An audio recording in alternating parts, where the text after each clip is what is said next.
kami bersyukur Tuhan kalau sampai dengan detik ini Tuhan masih menjaga kami, Tuhan masih memelihara hidup kami, Tuhan masih memberikan kami kesehatan. Terima kasih untuk semuanya Tuhan.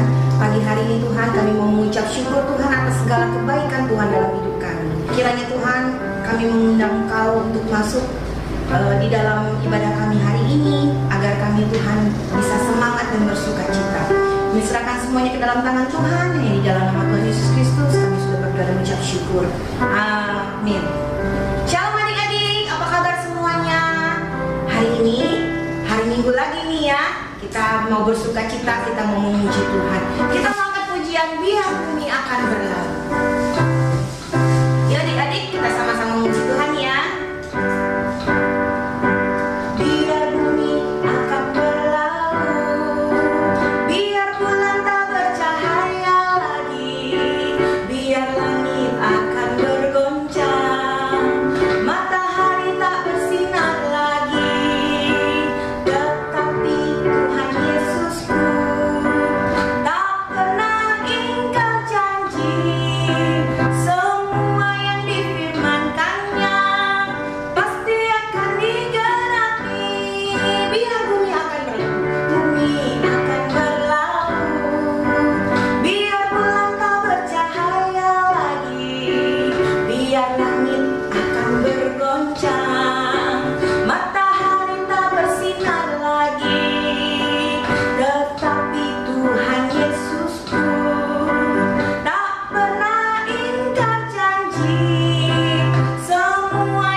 Kalian semua juga bersuka cita ya pagi hari ini ya. Yuk adik-adik, kita saatnya kita akan masuk dalam firman Tuhan. Kita mau siapkan hati kita, kita mau pasang telinga kita mau buka hati kita juga untuk firman Tuhan itu masuk ke dalam ibadah kita pagi hari ini.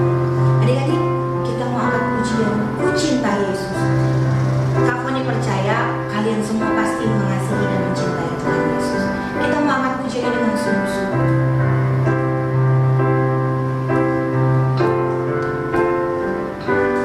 Ku cinta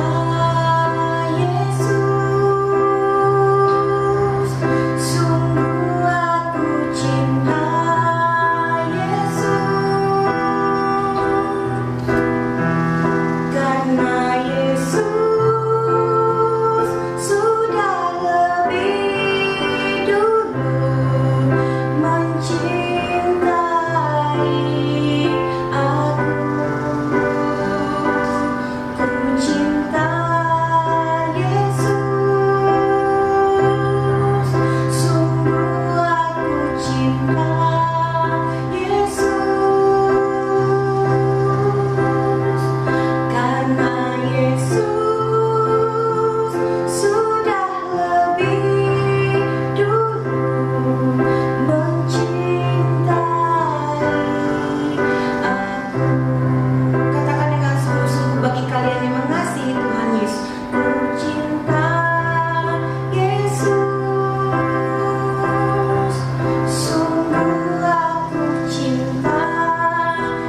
kepada Tuhan. Tiba saatnya Tuhan kami ingin mendengarkan firman-Mu Tuhan. Biarlah kiranya Tuhan Kau memakai kami Tuhan untuk duduk diam dengar-dengaran. Dan Kau juga memakai guru-guru sekolah minggu kami yang sudah menyiapkan firman-Mu Tuhan. Pakai kami Tuhan untuk menjadi pelaku dari firman-Mu Tuhan.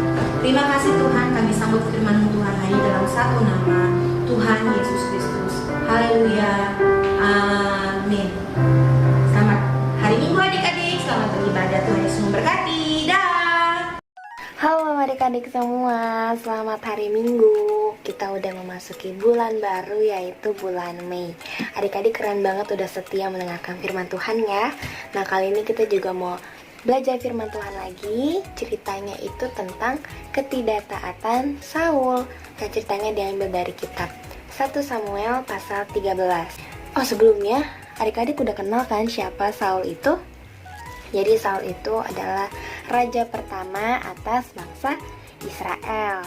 Nah, jadi ini ceritanya ini pas saat itu Raja Saul ini memilih 3.000 orang bangsa Israel untuk dijadikan sebagai pasukan. Nah, dari 3.000 orang ini dibagi lagi, 2.000 orang ikut Saul, 1.000-nya ikut Yonatan. Siapa Yonatan? Yonatan itu adalah putra dari Raja Saul. Nah, terus kemana dong selain dari 3.000 orang itu? Ternyata sisanya itu disuruh balik ke kemahnya, ya disuruh pulang. Nah, jadi ceritanya ini dimulai dari Yonatan dengan 1.000 orangnya itu, mereka berhasil mengalahkan bangsa Filistin yang ada di Geba. Jadi Geba itu nama tempat ya. Nah, setelah itu orang-orang Filistin di tempat lain itu mendengar berita itu kan. Akhirnya Raja Saul juga menyebarkan beritanya dengan meniup sangkakala. Jadi kedengeran tuh sampai kemana-mana ya kan. Nah, bangsa Filistin di tempat lain pasti kesel mendengarnya ya, masa bangsanya bisa dikalahkan sih gitu. Akhirnya setelah itu Raja Saul malah dengan pasukannya mereka berangkat ke Gilgal untuk berperang lagi ya kan. Nah, ternyata teman-teman di situ tuh bangsa Filistin itu udah ada di sana, udah ada di Gilgal. Dan wah, luar biasa banget nih jumlahnya teman-teman. Pertama, pasukan pertama bangsa Filistin itu ada, yang pertama itu ada 3.000 kereta. Nah, 3.000 kereta, bayangin ya, dalam satu kereta itu kan pasti ada lebih dari satu orang. Berarti udah bangsa Israel jumlahnya aja udah kalah dari pasukan pertamanya bangsa Filistin. Habis itu setelah itu masih ada pasukan keduanya teman-teman. Pasukan keduanya itu 6.000 pasukan berkuda. Oh, keren banget ya, orang sama kuda. Itu kan udah wah banget. Berarti dari 3.000 kereta tambah 6.000. Wah, udah kalah banget ya jumlahnya. Selain itu teman-teman, ternyata masih ditambah loh. Ternyata pasukan ketiganya ini dibilang di Alkitab itu ada pasukan berjalan kaki dan jumlahnya itu sebanyak pasir di tepi laut. Apa artinya? Banyak banget teman-teman. Berarti bangsa Israel ini udah pasti kalah lah ya, karena jumlahnya kan udah kalah banget nih. Nah, karena itu kan Raja Saul sebagai raja kan merasa bertanggung jawab atas bangsanya, makanya dia takut bangsanya kenapa-napa. Terus akhirnya mereka menunggu selama 7 hari. Jadi selama 7 hari ini mereka menunggu Samuel. Siapa Samuel? Samuel itu adalah nabi yang mengurapi Raja Saul menjadi raja atas Israel. Jadi mereka menunggu Samuel. Nah, selama 7 hari itu, pas hari ketujuhnya itu ternyata Samuelnya belum datang. Terus karena Raja Saul khawatir dengan insting manusianya, dia menyuruh orang Israel untuk mempersiapkan korban keselamatan dan korban bakaran ya, supaya dia pikir dengan itu Tuhan pasti menyelamatkan dia gitu. Terus udah nih, akhirnya menyerahkan korbannya. Pas setelah selesai menyerahkan korbannya itu, pas banget Samuel baru datang. Terus Samuel tanya, apa yang kamu perbuat? Dijelasin dong sama Saul. Mereka datang ke Gilgal, mereka melihat Filistin banyak banget, terus juga mereka belum kalah jumlah ya. Terus Saul berpikir dengan memohon belas kasihan pasti Tuhan menyelamatkan mereka, oleh karena itu memberikan korban. Terus apa kata Samuel? Samuel bilang, perbuatanmu itu bodoh. Wah, bingung ya, kenapa? Nah, ternyata apa yang dilakukan Saul ini itu contoh tindakan tidak taat kepada Tuhan. Kenapa?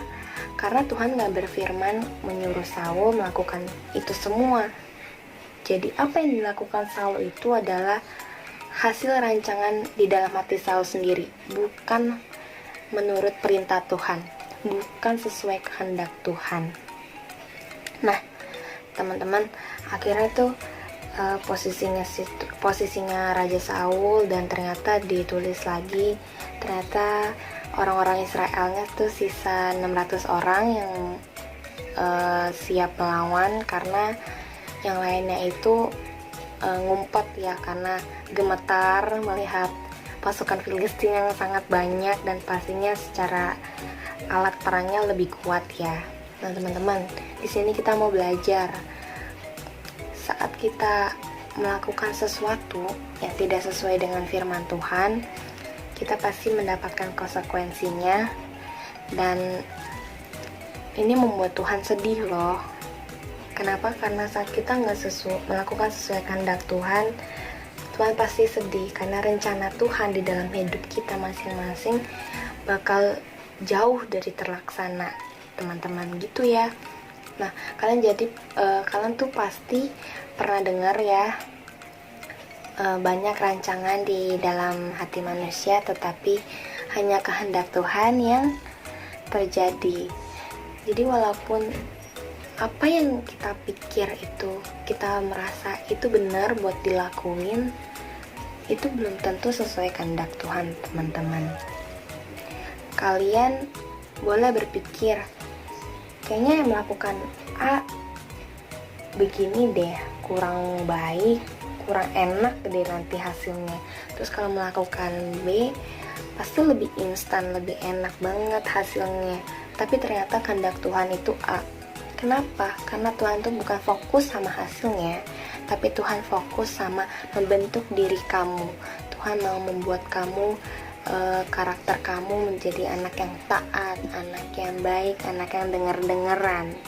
Nah, teman-teman, kita mau belajar buat taat terus sama Tuhan. Apa yang Tuhan bilang kita mau taat. Kayak tadi, Tuhan lebih pengen melakukan cara A, tapi kita emang sebagai manusia kita lebih suka B. Tapi karena Tuhan memilih A, kita harus ikut A. Gitu teman-teman. Jangan kita melawan kehendak Tuhan ya, karena kalau kita terus-terusan lari sama apa yang udah Tuhan kasih sama kita, apa yang udah Tuhan suruh sama kita, tapi kita nggak lakuin, itu akan membuat kita jauh dari panggilan Tuhan di dalam hidup kita. Jadi itu teman-teman harus melakukan kehendak Tuhan di dalam hidup adik-adik, harus taat. Oke, ayat hafalan minggu ini ada di Lukas 11 ayat 28. Isinya, tetapi ia berkata, yang berbahagia ialah mereka yang mendengarkan firman Allah dan memeliharanya. Sekali lagi ya, kita bareng-bareng. Lukas 11 ayat 28. Yang berbahagia ialah mereka yang mendengarkan firman Allah dan yang memeliharanya. Nah, firman Tuhan kita hari ini sampai di situ. Aku mau ingetin teman-teman buat belajar taat setiap hari ya. Teman-teman, mari kita akhiri dengan berdoa. Kita lipat tangan kita tutup mata.